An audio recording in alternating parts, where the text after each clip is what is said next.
নমস্কার বন্ধুরা, শ্রাবণী পাকঘরে সবাইকে স্বাগত।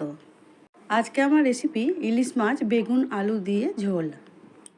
মাছগুলো কেটে নেবার পরে খুব ভালো করে ধুয়ে নিয়েছিলাম। এখন নুন হলুদটাও মাখিয়ে নিচ্ছি। এবারে ভেজে নিতে হবে। কড়াই বেশ খানিকটা সর্ষের তেল দিয়ে দিলাম আর খুন্তির সাহায্যে চারিদিকে একটু তেলটা কড়ার লাগিয়ে নিলাম। এবারে মাছগুলো ভেজে নেওয়ার জন্য কড়ার মধ্যে একটা একটা করে ছেড়ে দিচ্ছি। এক পিঠটা হয়ে যাবার পরে ঠিক 2-1 মিনিট মধ্যেই একবার নাড়াচাড়া করে দেখে নিতে হবে যে মাছটা উল্টাচ্ছে কিনা। তারপর অপর পিঠটাও উল্টে দিলাম। এইভাবে এপিঠ ওপিঠ করে ভেজে নিয়ে তুলে নিতে হবে। ইলিশ মাছ তো খুব কড়া করে ভাজলে আবার টেস্টটা খুব একটা ভালো লাগে না আমার, সেই জন্য আমি একটু হালকা করে ভেজে তুলে নিলাম। দেখতে পাচ্ছ কিভাবে ভেজেছি। এবারে ওই কড়ার মধ্যে আরেকটু তেল দিয়ে দেব 1 চামচের মতো একটু কালো জিরে আর 5-6টা কাঁচা লঙ্কা মাঝখান থেকে ফাটিয়ে নিয়ে দিয়ে দিয়েছি। হালকা করে ভেজে নিচ্ছি। এবারে এই তেলের মধ্যেই দিয়ে দেব কেটে রাখা আলুগুলো দিয়ে একটু ভেজে নেব। তারপরে দিয়ে দেব বেগুনের টুকরো আর আলু দুটোই একসঙ্গে খুব ভালো করে ভেজে নেব। এবারে একটা টমেটো কেটে রেখেছিলাম, সেই টমেটোও দিয়ে দিলাম। একসঙ্গে খুব ভালো করে এবারে ভেজে নিচ্ছি। আমাদের ভাজা প্রায় হয়েই গেল।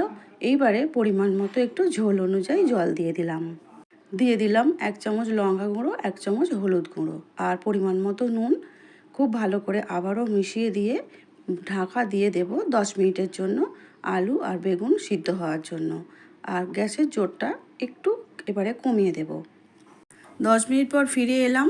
এবারে গ্যাসের জোরটা খুব বাড়িয়ে দিয়েছি আর আলু খুব ভালো করে সিদ্ধ হয়ে গেছে। এবারে দিয়ে দিলাম সামান্য গোলমরিচ গুঁড়ো আর একটু জিরে গুঁড়ো। আবারও একসঙ্গে খুব ভালো করে মিশিয়ে নিলাম।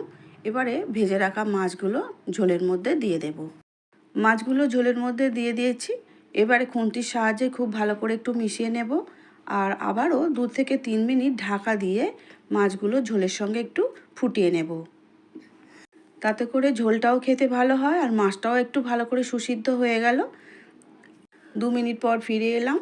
দেখতেই পাচ্ছ ইলিশ মাছের বেগুন আলুর ঝোল একদম রেডি হয়ে গেছে। আর 2-3টে কাঁচা লঙ্কা আবারও দিয়ে দিলাম। এবারে খুব ভালো করে নাড়াচাড়া করে 2-3টে আলু এইভাবে গালিয়ে দিচ্ছি যাতে ঝোলটা একটু ভালো হয়। মানে আলুটা গালিয়ে দিলে ঝোলটা একটু ঘন ঘন হয়, খেতে ভালো লাগে। এবারে গ্যাস অফ করে রেখে দেব। ইলিশ মাছের পাতলা ঝোল আমাদের একদম রেডি হয়ে গেছে। একটা সার্ভিং প্লেটের মধ্যে তুলে নিচ্ছি। আমার ভিডিও ভালো লাগলে লাইক শেয়ার সাবস্ক্রাইব করার অনুরোধ রইল। ফেসবুক পেজ থেকে দেখছো বন্ধুরা, প্লিজ পেজটিকে ফলো করে দিও। দেখা হবে পরের ভিডিও নিয়ে। ততক্ষণ খুব ভালো থেকো, সুস্থ থেকো। পুরো ভিডিওটা দেখার জন্য অসংখ্য ধন্যবাদ।